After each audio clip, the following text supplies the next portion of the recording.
اسمع هالرواية تستانس عليها، خوش رواية يعني ترتاح منها.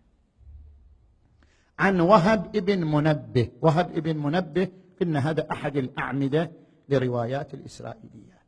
في قصة عوج ابن عنق. من هذا عوج بعد؟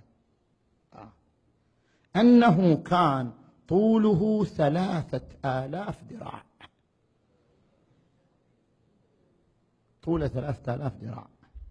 وكان يمسك الحوت، يعني يدخل البحر مثل ما واحد شنو؟ مثل واحد احنا نقول له العابر على ضلع، يعني ضلع الشكل عابر عليه. زين. وكان يمسك الحوت ويشويه في الشمس. يشيله من البحر يشويه هنا، ما ياكل الا مشوي. وأن طوفان نوح لم يصل إلى ركبتيه. شوف الطوفان اللي وصل للجبل، يا الله، يوصل لركبة عوج هذا. وإن موسى تحير وش يسوي وياه النبي موسى.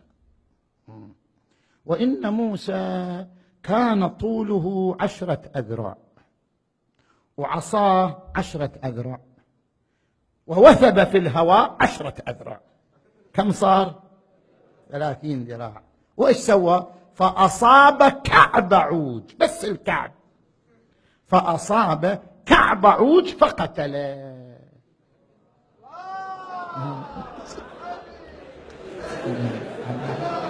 محمد.